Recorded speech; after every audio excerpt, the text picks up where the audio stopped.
Another question. So you're saying that with your children, just reading to them, all of this led to your own career and teaching. So it just all evolved from you simply being a mom reading to your children. Is that the way it all came about? Yes, honestly, that is exactly what happened. And I found that I loved reading stories to my children. I just kind of thought that's what you did, but I didn't know why. And I saw them grow and live the books that we were reading. And yeah, so it all came from there. And just my love of children's literature has followed me throughout my career and continues to enrich my life. Well, tell us a little bit for those folks that are going to be seeing the video as it's being posted, why it is important to read to small children.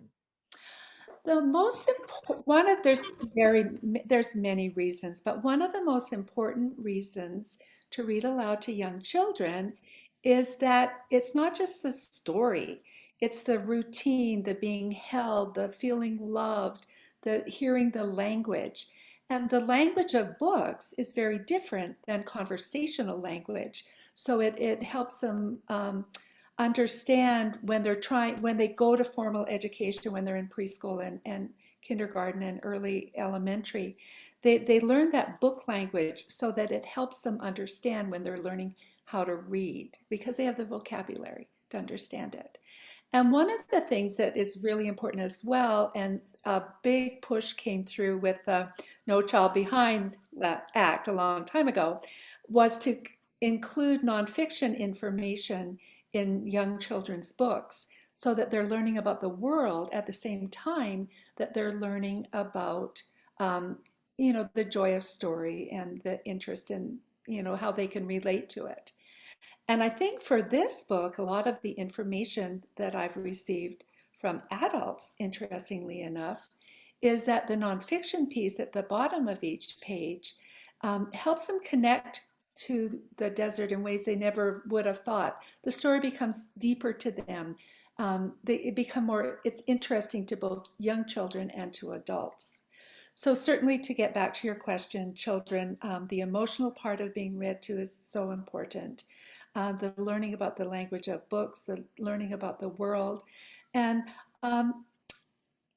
also it develops that connect. And young children know exactly what the world is like, life is like within their home.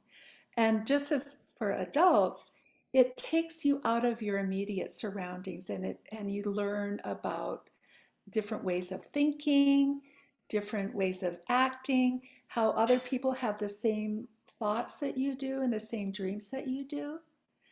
And Mhm. it's awesome. And I think it's really become more apparent how important it is to read to young children in the last few years. And it's just fun. Do you have tips to new moms on, the best times of the day to read, when to read, the circumstances, how to kind of prepare to read? Can you give us some background on that with your educational background and teaching? Sure. The traditional bedtime story is always important. It helps children calm down. It helps them, just take a breath from the day, and that routine is really important as well.